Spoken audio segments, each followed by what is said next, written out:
What you look for.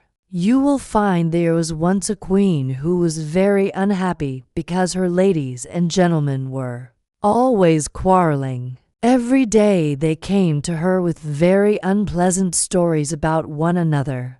At last she called a secret council of her wise men and asked them how she could prevent this.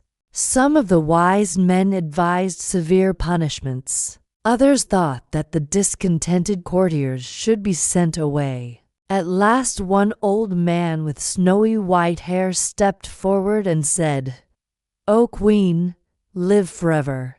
Your lords and ladies are like naughty children. They are jealous of one another, so they are always trying to find one another's faults. Can you not in some way teach them how wicked such feelings are? If you can, they may be ashamed and may do better." The queen listened and was pleased. She dismissed her wise men and sent for her lords and ladies. When all had come, she said, "I am going to send two pages out on errands in which you will all be interested. I have called you together to see them start, and when they come back, I will call you together again to see what news they bring. Call the first page." When the page stood before her, she said, "I wish you to mount a trusty horse and ride through all my kingdom. Visit all the gardens on your way around the kingdom, and bring me the most beautiful flowers that you can find. You may start out by taking the road to the right." The page bowed and was gone, and a moment later they heard his horse's hoofs on the pavement. "Call the other page," said the queen. When the other page stood before her, she said to him, "I wish you to mount a trusty horse and ride through all my kingdom. Visit all the gardens on your way around my kingdom, and bring me the most bitter and harmful weeds that you can find. You may start out by taking the road to the left." This page also bowed and was gone. The queen did not explain why she sent these pages on errands so strange. She merely said that they would all meet again. When the pages returned, several days passed. At last the queen was told that both pages had returned. She then sent for her lords and ladies. When all were assembled, the queen said, "Admit the first page." A moment later he entered, and his arms were filled with lovely flowers. These he laid at the queen's feet.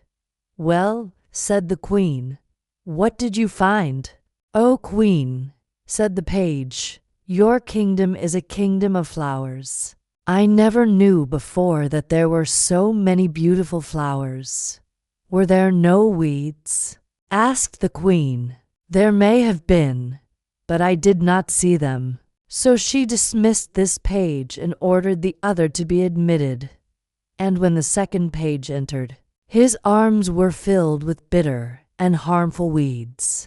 Some of them were so poisonous that he had to wear thick gloves to protect his hands.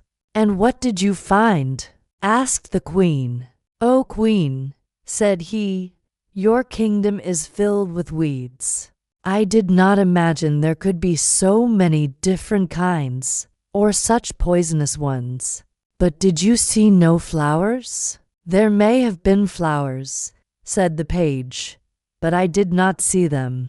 "Of course there must have been some, but I was looking for weeds and did not notice the flowers." When the second page was gone, the queen looked at her lords and ladies. They hung their heads in shame. She had intended to make a little speech, urging them to look for flowers instead of weeds in one another's lives. But they seemed to understand, so she said nothing. After that she did not hear any more complaining, and the unhappy quarreling ceased. Look for the good, do not look for wrong or evil. You will find them if you do. As you measure for your neighbor, he will measure back to you. Look for goodness, look for gladness. You will meet them all the while. If others see a face that's cheerful, they will give to you a smile. Alice Carey adapted.